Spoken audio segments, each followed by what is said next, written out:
Russia claims that it is winning inside of Ukraine. But here's the hard truth. Russia has lost over 3,000 main battle tanks during the course of the war. To put that in a comparison, that's more than the number of main battle tanks in all of the European NATO armies combined. Russia has lost over 1 million soldiers killed or injured during the war. And today, Russia controls less of Ukraine than it did in 2022. This is not what a victory looks like. This is what a slow motion collapse looks like. And if you're in the US, the UK, Canada, Australia, or New Zealand, this directly affects your country because the global security landscape is quickly shifting. My name is Jason J. Smart. I'm a special correspondent for the Kiev Post, but I also have a PhD in political science, specifically studying and looking at the Putin regime, something I've spent the last 20 years working on. And I've been working against the Putin regime during all that period, which is why I got blacklisted from the country already 15 years ago. So today we're going to go through the hard data, the battlefield trends, the strategic failures, all to see what's really going on inside of Ukraine.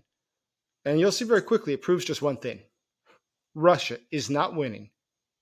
Russia is unraveling. But before we dive in, I ask just one favor. Help me get the truth of what's happening to Ukraine and what's transpiring within Russia to more people. What I need from you, please like and please subscribe.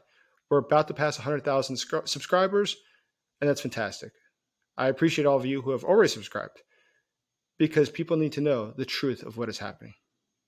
So let's begin with the most undeniable metric, lives lost. As of June 2025, according to the United States as well as the UK's intelligence, Russia's lost nearly 1 million soldiers, saying that between 240 and 250,000 have been killed, between 700 and 750,000 wounded. Now, that would be more Russian deaths than it lost in Afghanistan, Chechnya, Georgia, and Syria combined. It's 3 times more than the US deaths in Vietnam. And this was all done in less than 4 years. At the current rate, Russia's losing tens of thousands of troops per month, sometimes as low as 15,000, sometimes as high as 40,000 per month. Just this past month, in May 2025, they had about 1,140 casualties, of which 975 were killed in action. That's the equivalent of a full army corps every 4 weeks. And yet the Kremlin says this is not a war, just a special military operation. Now, sure, some might say, the Russians are known, though, for bloody operations. This is just the way they do things. They still could count on this massive Soviet army with endless firepower that's laying around, can't they? Not so much. There's a very finite amount, and they're running short. Now, as I mentioned, Russia has lost over 3,000 main battle tanks. Some intelligence reports suggest it could be as high as 3,500. Now, to fill that gap, Russia is reactivating T-62s that are from the 1960s and even T-54s from the 1950s. These tanks lack modern armor. They lack optics. They are literally older than any of the soldiers driving them. In fact, they're older than the grandparents of most of the men driving them. And they're up against the latest generation of American and European defense technology. Now, who do you think is going to win? The 70-year-old Soviet technology or the modern technology created by the West? And even with the accelerated production and refurbishing that Russia is now undertaking, it can only pump out about 1,200 or 1,500 tanks per year, while it's still losing nearly 2,000 per year. That's not sustainable. That's equipment suicide. But for all these losses, hasn't Russia made some gains? Hasn't it sacrificed a lot and thus achieved a lot? Well, let's look at those numbers. So at the start of the invasion, Russia controlled about 27% of Ukraine. Today, 3.5 years later, that figure is now less than 20% of Ukraine. And much of that is heavily contested. Ukraine has reclaimed more than 50,000 square kilometers, an area larger than Slovakia. And in May 2025, during what Russia's state media called a decisive summer offensive, they gained just 194 square kilometers. To put that in comparison, that's barely the size of Martha's Vineyard. 3 years of war, hundreds of thousands dead, even more injured, maimed. And what did they gain? A footprint smaller than a tourist island off of Massachusetts. And Russia isn't just losing ground inside of Ukraine. it's taking a beating back in Russia too. Keep in mind, Ukraine today is occupying part of Russia. Ukraine, a country that in the free territory has perhaps 202 million people, is occupying part of Russia, the largest country in the history of the world with a population of about 140 million. So Russia is not only losing territory inside of Ukraine since 2022, but since 2022, Russia has lost territory inside of Russia. That doesn't sound like victory to me. That sounds like you're taking a significant beating. And then we had what happened on June 1st. Ukraine launched Operation Spiderweb, which is a massive drone strikes deep inside of Russia. And in those strikes, as you know, they hit over 5 bases inside of Russia across thousands of kilometers, and at least 10 Tupolev-22s and Tupolev-95 bombers were destroyed or disabled. That's about 20% of Russia's strategic bomber fleet. Now, these aircraft take years to build, and they form the backbone of Russia's long-range strike and nuclear deterrence, part of the nuclear triad. And how's that even possible? Because Russia had stripped its interior air defenses to protect the front lines. So these drones, worth a few $100, flew in and destroyed bombers that are truthfully not worth millions or billions, but are priceless. Literally priceless. And why is that? Because they're simply no longer constructed. The Soviet Union collapsed. They stopped producing those airplanes. So it's not like you could just pick up production and have some more. There's simply no way to do it, because even in the Soviet Union, there was not a consolidated factory. Parts came in from across the Soviet Union. And today, those former Soviet factories are located in other countries, such as in Ukraine. And they're certainly not going to be helping the Russians out by sending over supplies or parts to create modern aircraft. And not even modern Soviet aircraft in modern times. And if you think that sounds bad, look what's going on with the Russian soldiers. It doesn't get better there. So to make up for the huge manpower crisis that they're facing, Russia created Storm Z units. Those are the penal battalions that are formed from the prison inmates. These convicts, the rapists, the murderers, the thieves, they're thrown into front lines with virtually no training, no armor, and no support. And that's why their casualty rates are around 60 to 70%. And that's also why we've seen the frequent stories of mass surrender or even mutiny. It's estimated that up to 50,000 of them have deserted in the past couple of years. And that's why you see routinely the Russian news stories of people complaining in Russia that why are all these convicts let loose on our population? Because after they finish their military service, that's part of the bargain, they get to go free in Russia. And guess what? Often enough, they return to the lifestyle of being murderers, rapists, and thieves, and the population's not very excited to welcome them back. And when they come back, trust me, it creates a lot of problems in the general population. So it doesn't go over very well. And that's why their own leaders treat them badly. We've seen the videos of them being denied medical care or water by their own commanders. We've seen the videos of them being sent into battle, literally on crutches, to face Ukrainian fire. It's incredible. That's not a strategy. That's just a slaughter.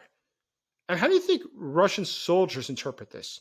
So as they're bleeding out in the trenches, they see this going on. But they also see that the Kremlin is purging its own top brass, not for failing in battle, but because they betrayed the system.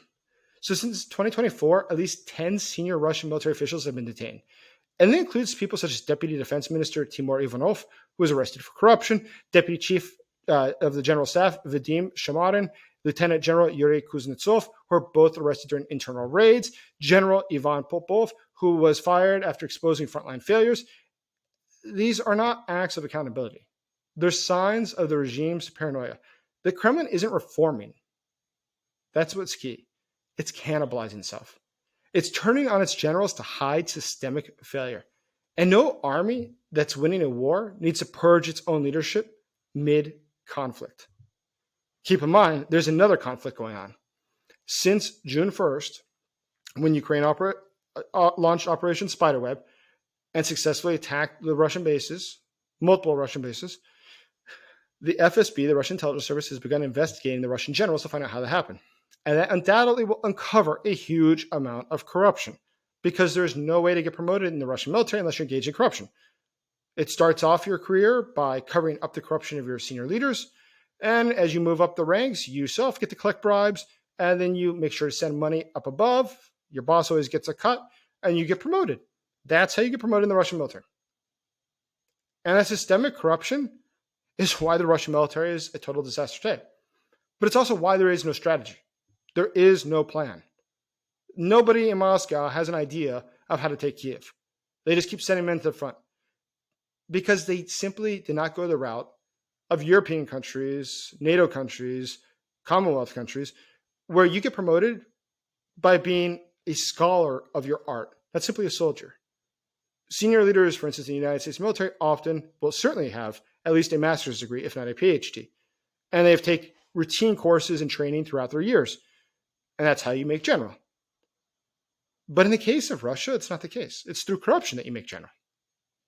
And so they do not understand military strategy. They did not get promoted because they either are brilliant in military strategy or executed well military strategy or well know how to run a military. They got it simply due to graft. And that's why they simply don't have the brains necessary, the strategic understanding necessary to win a war.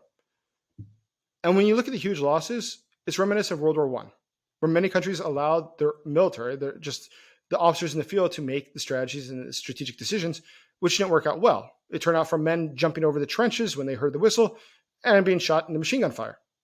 Russia hasn't changed from that. It's the same thing. The West changed. Russia did not. And that's why this war is also destroying its economy. So currently, its military budget for 2025 is $172 billion. For Russia, that's massive. That's 7.7% of the GDP. And that's a pace that no economy can survive. At the same time, Russia has lost over 300,000 engineers, scientists, IT specialists since 2022. They're just fleeing the country to avoid the war, to avoid Putin's regime. And these are the people who otherwise would be designing the next generation of weapons, of military industry, but they're gone now. And now Russia is depending on Iranian drones, North Korean artillery. Without that, they simply cannot keep fighting. That doesn't look like strategic strength. That's strategic bankruptcy. And this is not the first time that we've seen Russia go this route. So in 1905, it lost to the Japanese in the Russo-Japanese War. And that set the stage for the revolution we saw a decade later. And sure enough, in 1917, World War I, total collapse. And what happens? The Romanovs, they fell. They set the stage for their own downfall. And in both cases, we saw the same thing. There was mass casualties, ineffective leadership, widespread corruption, no coherent exit strategy. And Putin is repeating the exact same pattern, just with older tanks, perhaps. So this matters far beyond just Russia and Ukraine. Now, we see all these different countries, Canada committing billions of dollars, Australia and New Zealand contributing weapons, logistics, training, the UK, one of the largest arms suppliers to Ukraine today. Why are they all doing this? Because this isn't just about Ukraine's survival. It's about global security. If Russia were to win, it would put Europe into chaos. It would destabilize other regions of the world, such as the Caucasus. But also, China would be more provoked than ever to actively seek to take more territory in the Pacific. Because China knows very well, if the West won't stand up to the third-rate army of Russia that's trying to take over part of the heartland of Europe, then there's no way the West is going to stand up to China for some islands that most Americans or Brits or Canadians have no idea where they're located in the Pacific. And that's why NATO, the Commonwealth, and the US are watching this war so closely. And that's why they understand that funding it is so important for their own nation's security. But ultimately, what can we conclude? One, that Russia simply is not winning. It is, however, losing soldiers, it is losing tanks, it's losing territory, and it's losing commanders. It is burning through reserves. It's jailing its own generals. And it's now relying on convicts to fight battles. Its army can no longer sustain this. This is not victory. This is a long, grinding disintegration of a regime that believed in its own lies. So, empires, though, ultimately do not collapse because they run out of tanks. Rather, as Arnold Toynbee writes in The Study of History, great civilizations are not murdered. They commit suicide. The Putin regime, through decades of corruption, led to this, believing in their own lies and choosing to put their personal corruption, their massive wealth, ahead of the interests of their own state, and doing things that just were totally unnecessary, such as invading Ukraine. They have put themselves in a situation where they are setting all the scenes doing everything necessary to have their own downfall in the imminent future. The Putin regime is far, far less stable than what many think. And as it's been said about dictatorships before, they appear strong, but they're in fact very brittle. And that's why they break much easier, much faster than what's expected. Please like and please subscribe. Thank you for listening today. And thank you as always for supporting Ukraine.